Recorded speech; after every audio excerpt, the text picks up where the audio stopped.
Hello, everybody. Welcome to the channel. Welcome to this video. My name is Dante Starshine, if you're new to the channel. And this is my friend Molly. And Hi.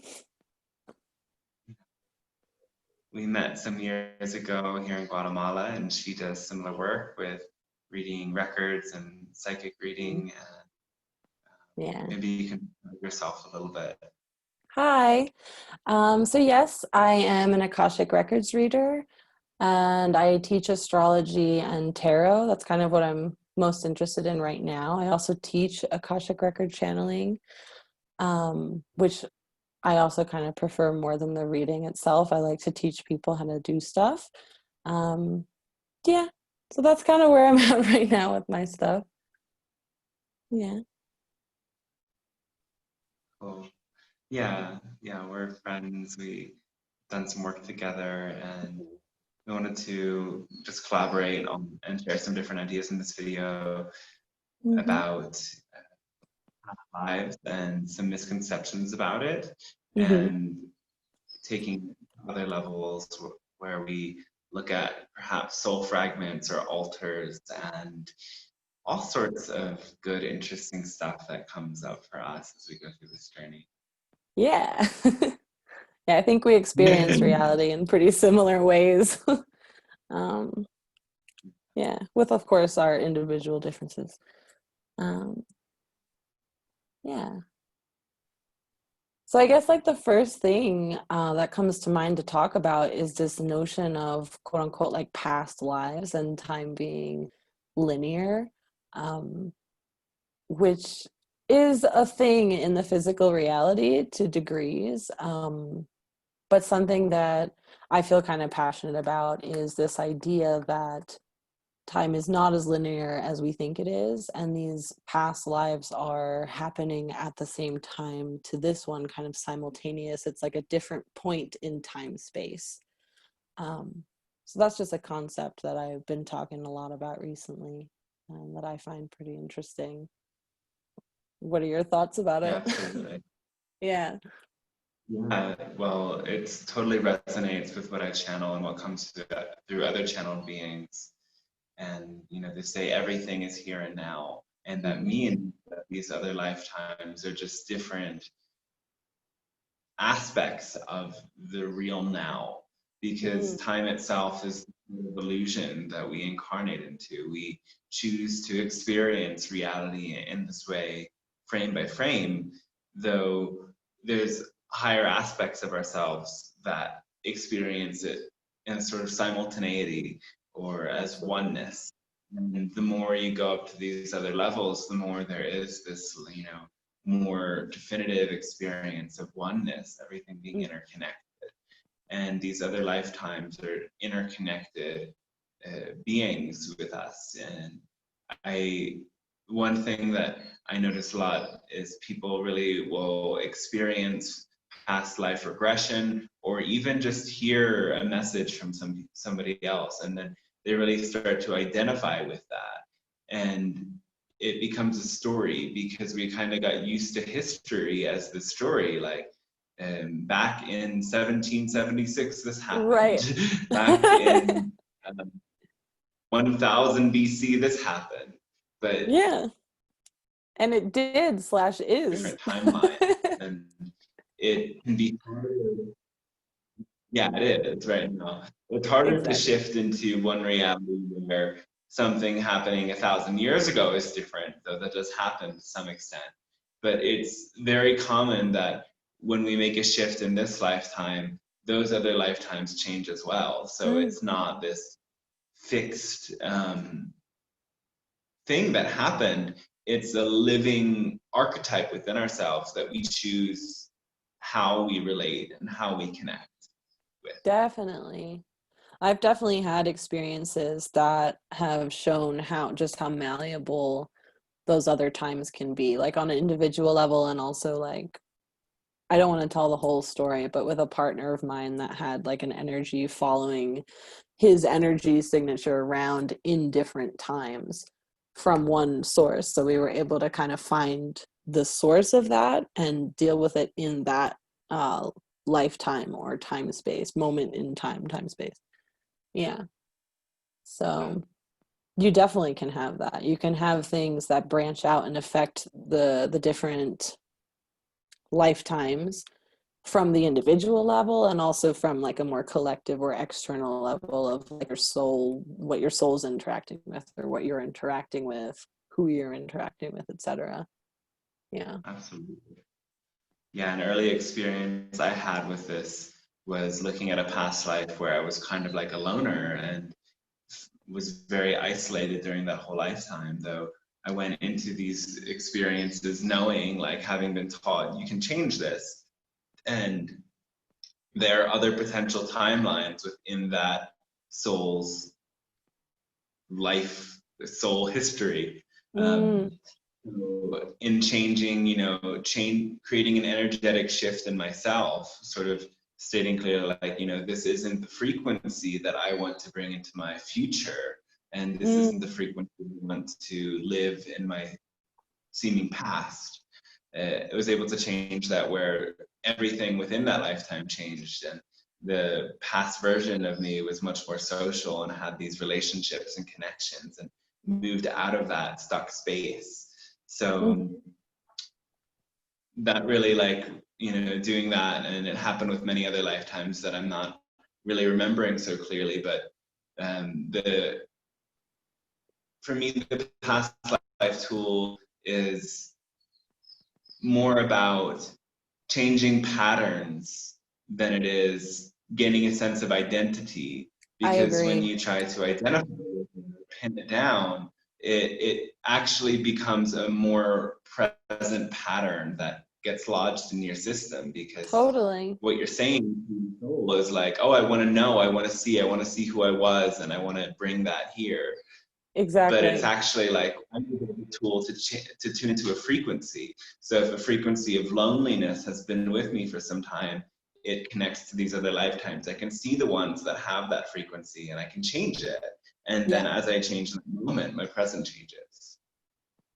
Yeah, I definitely resonate with that, and I agree with that a lot. Yeah.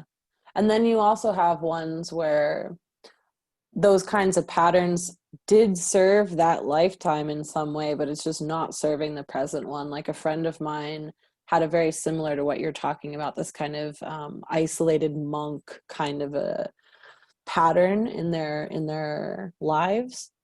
And when we were looking at it, it came out that it did serve for that lifetime. There was some kind of, there was levels of like penance and atonement going on that actually they did need to play out in that time, but that they did not need to be playing out in this incarnation and in this time space, this point in time space. It's a pretty, it's just pretty interesting and varied, and um, it can be kind of mind blowing for people, I think. But once that shift kind of just clicks and happens, where you do understand that like it's all happening right alongside, and it's just this infinite thing. It's a lot to work with, and it opens and closes different doors, if that makes sense. Like you find that you're able to open new doors that you need to open, and then close doors that you don't need open anymore, if that makes sense. Totally. Yeah. Yeah. Yeah. Yeah, I'm in resonance with that understanding of it, Mm, experience. yeah. Mm. And I wonder, like, because we said we also wanted to talk about stuff like fragmented parts and alters potentially and stuff Mhm. like that. Um, how do I want to make this segue? Because you can have these parts that are obviously that can be most of them would be from this same lifetime that you're in, right? Like you have Yeah. these experiences when you're younger. Like for example, I had pretty traumatic experiences when I was younger, so I have a whole alter system that I'm working with. So an alter is like just for those who don't know, an alter is like a fragmented part that is born out of trauma, and it's a split off of the original personality. So when you experience enough trauma, the personality will fragment to protect itself, so that the personality that's the person who's normally talking, so like me, Molly, the person living day to day, so that I don't have to remember all of that trauma all the time. These are why these break off points happen. So that's what an alter is, on a very base level.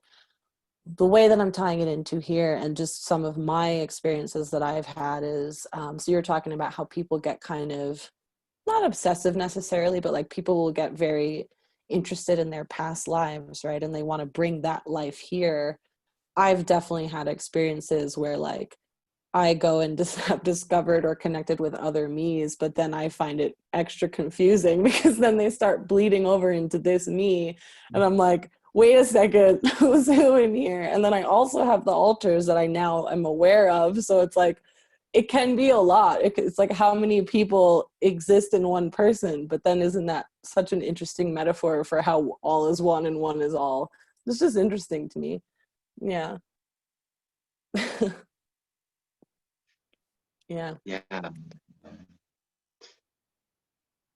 The alters are also called soul fragments or inner child aspects. There's so many ways to describe it.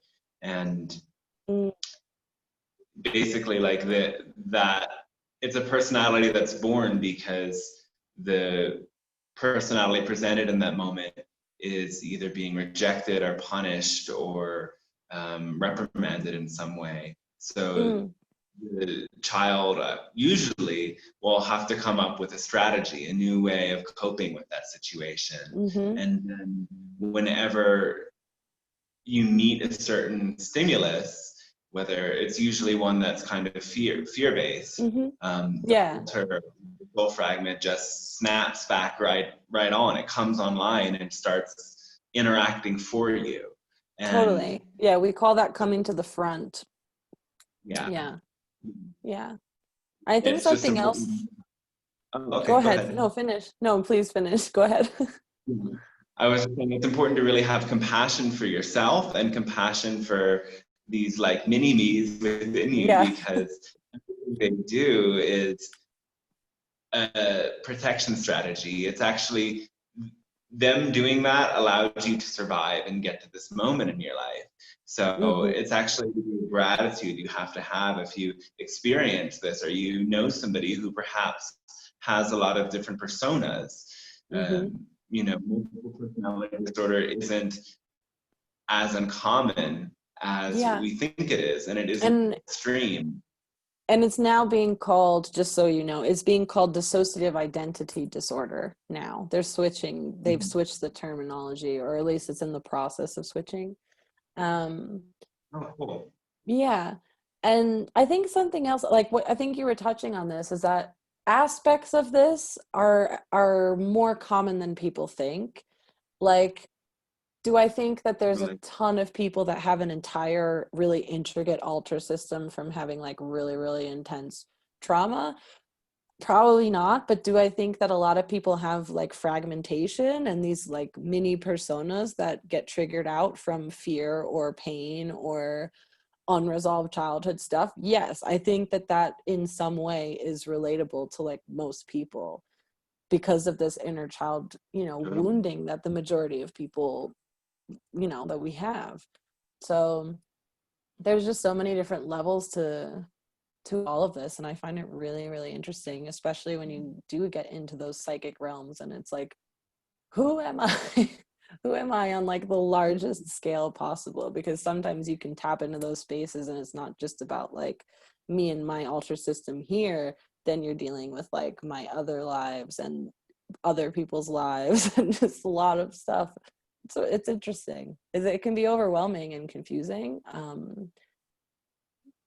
But when you can figure out how to ground, and it's something I'm definitely still working on myself, by the way, like we've talked about it in your channeling sessions of like, how do I know what's an alter from here versus like, am I channeling something, like what's going on?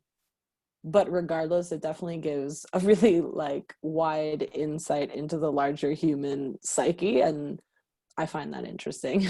I'll always find that interesting. So yeah. Yeah, and it's not something, yeah, that's very rare at all. It's actually super common. I kind Um, of do think that myself too. Yeah. One has said something like the average person will have like several hundred fragments. And, you know, a fragment in your personality is not as intense as a whole sort of alter Right. personality, but it's just, you know, this part of you that suddenly responds in an irrational way to certain stimulus. Mm-hmm. And those parts can be really hard to witness. So it's less of like a mental kind of concept as more of it's more of being constantly present in the moment as to when something makes your emotional body do this sudden shift, and Exactly. you Yeah. access them when you can get comfortable feeling negative emotions and stop resisting them and go into this emotion and ask, you know, when was the first time I felt this way? Because every Mm, emotion is like a cocktail of so many different kinds of feelings. Like, when was the first totally. time all of these crazy associations formed in me? And then it allows you to go back and interact with them. So the way of I made another video a while ago, like inner child healing, and there's many people talking about this, and it's something that I think is, you know, on the surge. Like more and more people are going to be turning to methods that help them see themselves in this way, and be Mm-hmm. able to really go back into the past to relive those memories and then change the memories. And this is what the alter thing has in common with the past life thing, is that you have to be able to fully re-witness either that past life or where that alter or Yeah. that fragment fell out, feel Yeah, it, this life and or then a different life. Yeah. what is needed, what do you need, and allow that response to help you help them shape a new memory, shape a new landscape of things that feel Mm, better and images that feel brighter, up until the point that, you know, you can't, or when you can still remember a negative thing that happened, but you also have this overlay of this positive sort of dream that you craft on top of it, and that dream carries charge of the energy you really want to be bringing into your present and your future. mm. So whenever a seemingly past thing comes up, you have this new talisman that you've created in your own vision. And I think that work is some of the most powerful work I that's think it's done. powerful on like many different levels Nice. because so there's like so many different forms of this too, and I think it'll be different for each person, like or maybe even each fragment, like what is needed. Because a lot Totally. of it is like reparenting the self. There's a lot of that that needs to happen. Um, so even if you're not like changing those memories, like if you're not changing, for example, like what your parents did or what this person who is mean to you did, you're kind of putting yourself with yourself in the past. And this is where it gets interesting with like time is not linear. It all exists still. Like me as a 4-year-old still exists in the cosmos right now. Like that's happening right now, right? And I was working with a different person at one point, and I was doing some of this work, and they were saying like, okay, these painful memories, right? Imagine them like a train, like you're on a train track on the side of a train track, and they're passing by like memories, like if you can let them go, right? But one of them really, really stuck, and I'm not gonna go into it because it could be potentially triggering. It's kind of really painful. But this one memory just like wouldn't go, it wouldn't go away. And so he was like, okay, let's go into it. And I did. And I'm not going to describe it, but what I will say, which was so interesting, was at the beginning of this session, he was like, okay, bring in your higher guides. Now, normally this is not an issue for me, but for some reason in this session, I just wasn't able to do it. I don't know why. So go back to the memory not leaving. And I was with my 4-year-old self in that moment of intense trauma and pain and abandonment and like hurt. And it was basically like my future self in this moment. It was like the only thing that my past self had to hold on to was me. It was like I was my own guide. And it was part of why I couldn't let this trauma go, because it's like I couldn't abandon myself in the past. Now it gets weirder because they were like, okay, now bring in your guides. And the guides that came in for me were the dragon phoenix, which have been with me my entire life. And I think that this could have been the origin point, because I could never remember when the dragon phoenix like entered my consciousness. And it was me basically, I'm getting goosebumps, like handing the reins to my higher guides with my 4-year-old self, being like, okay, you got this now, and introducing my 4-year-old self to the dragon and phoenix.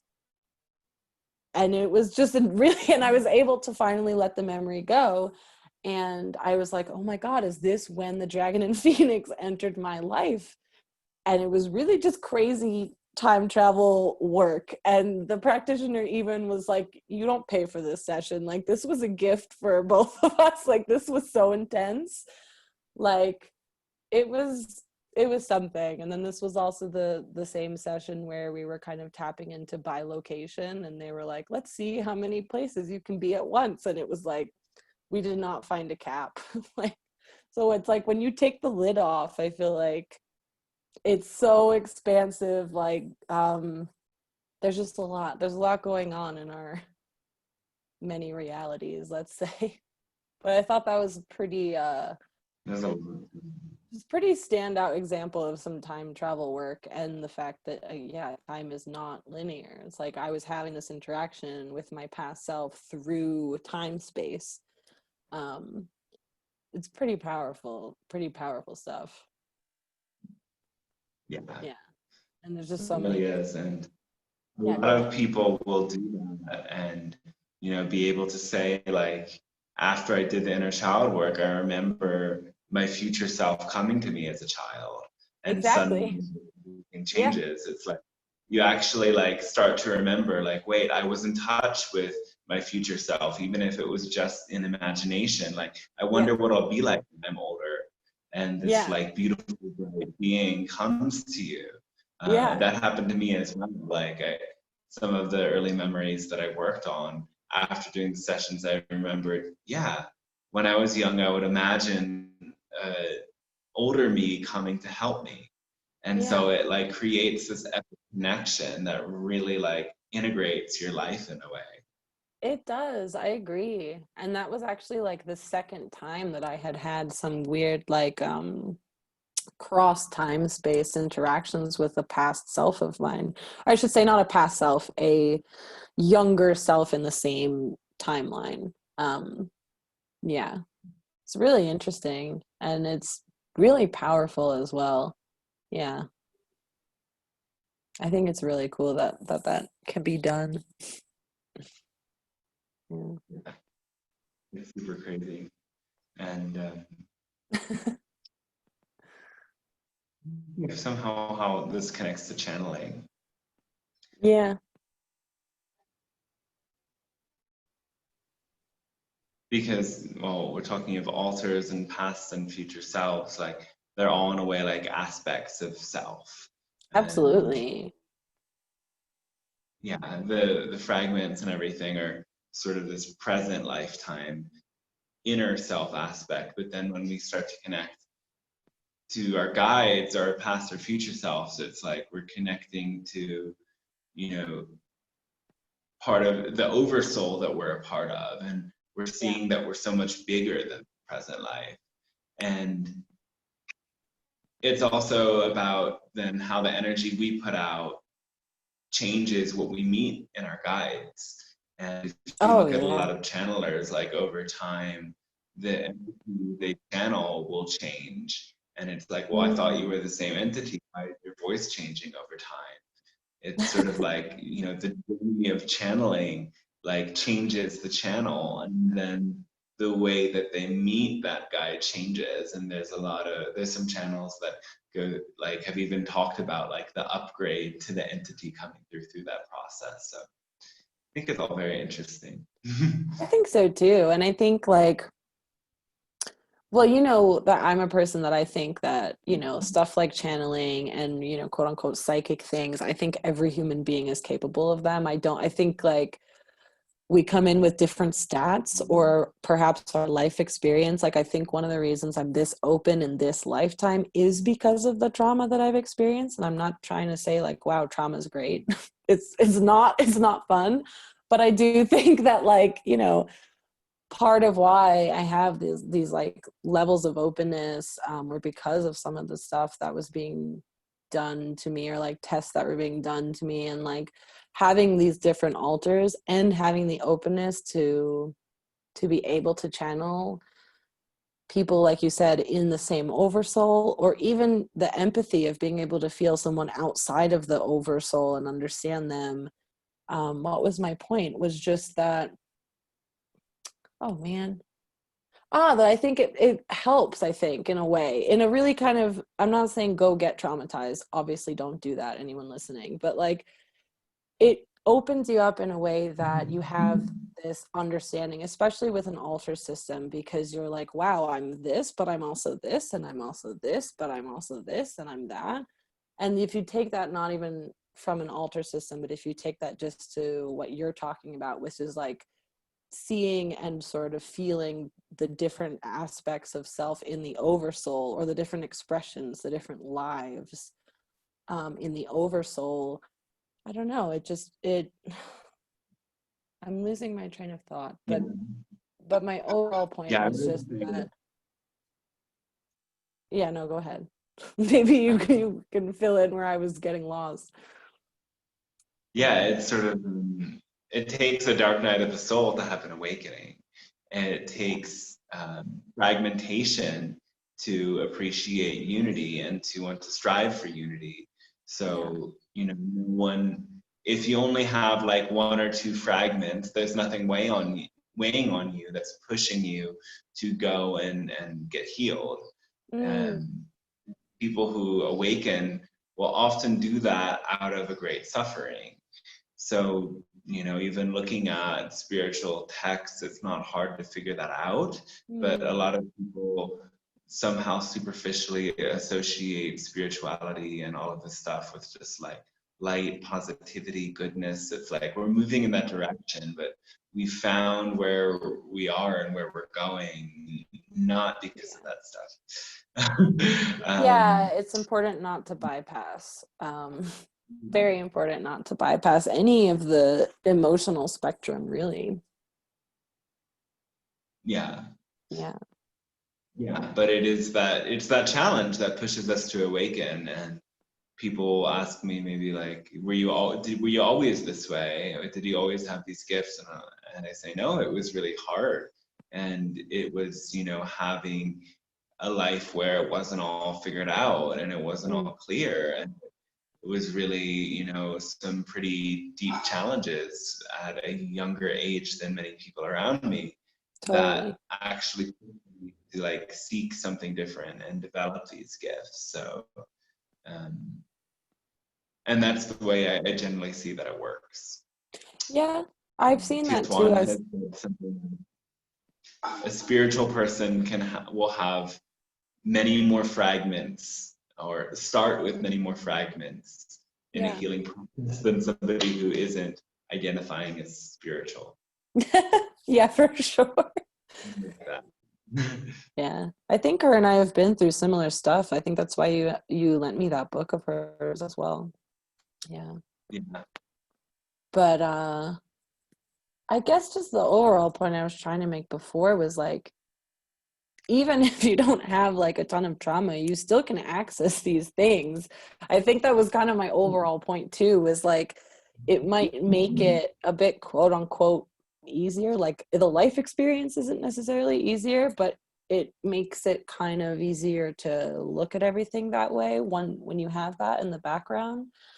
But at the same time, I do think that with like enough practice and just a practice in empathy on a real level, like, people can get to these points. I think it's an important shift for people too, not to fragment themselves, but to be able to see from this more higher up perspective, from that you were talking about before, like the oversoul, and seeing that, just really starting to understand on a visceral level the all is one, one is all concept, really. um Yeah. and the time is not linear thing. I saw in like some Arcturian group I'm in, they made a post something about like where were you before you incarnated here, like what life, like what was your life before you incarnated here? And my response was just like, time isn't linear, like that life is happening right now, so that's my answer. Like the life is Exactly. happening right now. Where you were I have met before, some quote people unquote, who, before this life, you're still there now. It's just your active consciousness for this person is here. But then there's also like 50 other Mollys, right, that are in timelines right next to this one. And then there's like the past life Molly, who's a completely different person. And there's like 50 plus versions of that one. It's endless. It's endless and it's awesome. Yeah. I have seen a couple of instances where people have a particular connection to the very last like linear time Totally. incarnation on Earth.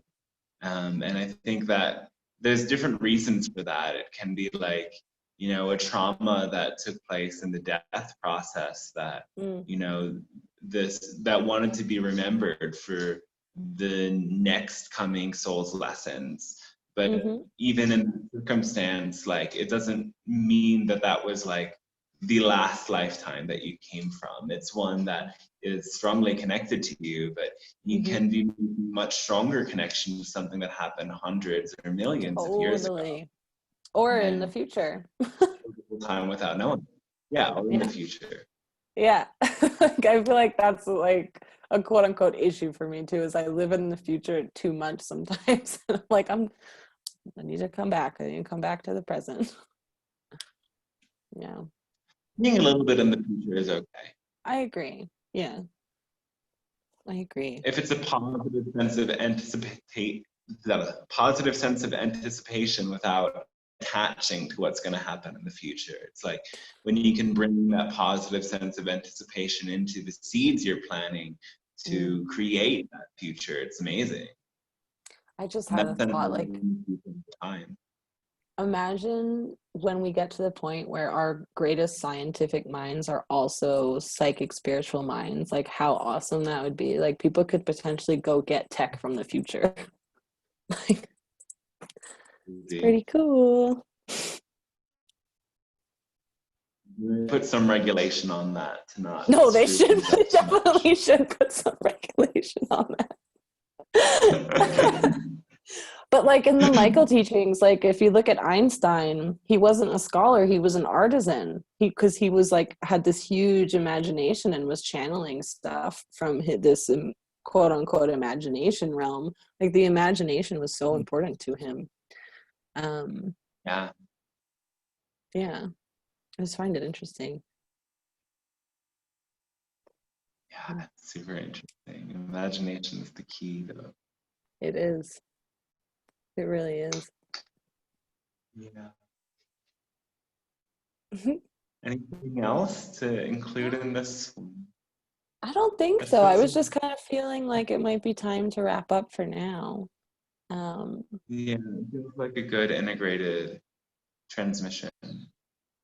yeah, just giving some Beautiful. insight to different stuff that I don't hear a ton of people talking about all the time. Yeah. But it's coming up more and more now, I think, at the same time. Yeah. Yeah. Time for people to see how malleable things are.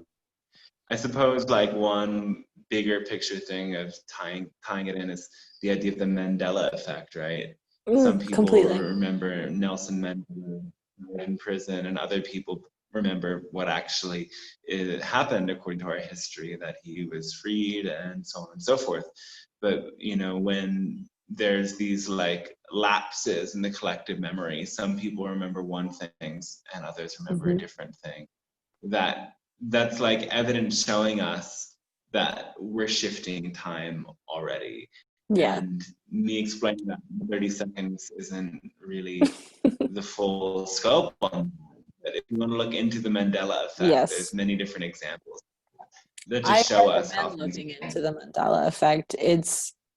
if you ever have experienced timeline shifts, which we all have, but if you've been aware of it and then been questioning it and you're like, is this real? Is this not real? I feel like the Mandela effect is really a grounding thing for that, because you're like, oh, this is a collective level timeline shifts. Okay, cool.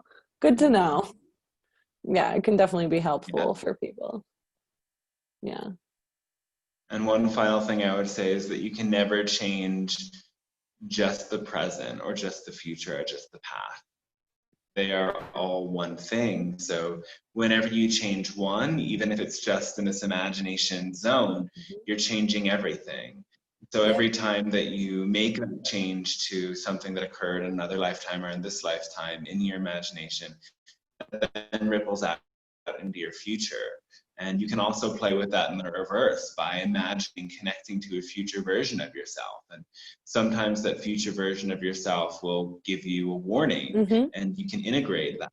And then your present changes and the future changes. So Yeah. It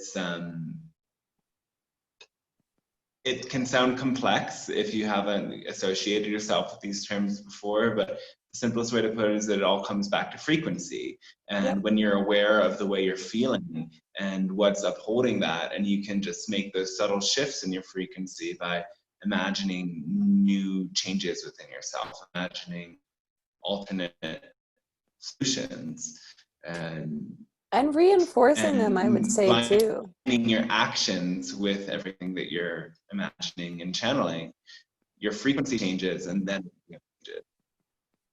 So yeah. Yeah. And if you want to kind of work on this and develop your own way into this, both Molly and I offer that guidance and support in. Okay, yeah. So yes, I am launching my Cosmistic project.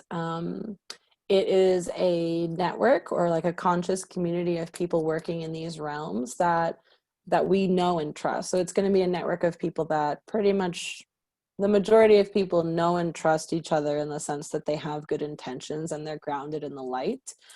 And various different offerings from various people, whoever wants to be involved. Basically, we just kind of have to make sure everybody's on the same page, right? But that's what it's going to be.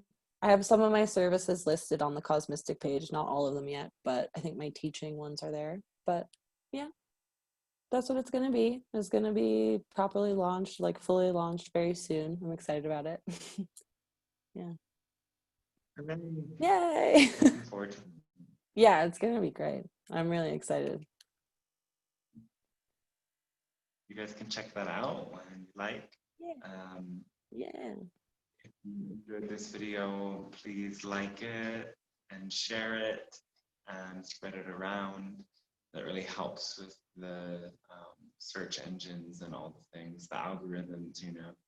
It's really, like anything like this building, requires the word of mouth for it to flutter around the internet. So in sharing it, you're doing a lot for us and for everyone who gets to receive the juicy benefits of this. So really appreciate that. I will also plug once again, doing the channeling course starting in about 3 weeks, and it was a really powerful journey last time that really initiated some empowerment actions and channeling in so many people. So if you want to dive into that, it empowers you to learn to channel, to connect with your guides, and to develop a lot of different skills associated with, you know, kind of doing many of the things we were talking about today. View these other levels and change them, and so on and so forth.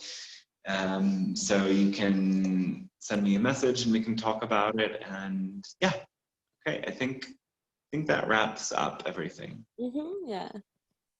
Bye. Thanks for watching. Love you all. Love you, Dante. Thanks for having me. Thanks so much for sharing your voice and your wisdom here today as well, Molly. Really appreciate it, and so much love to you, and love to everybody. Just gonna stop recording now. Do the thing.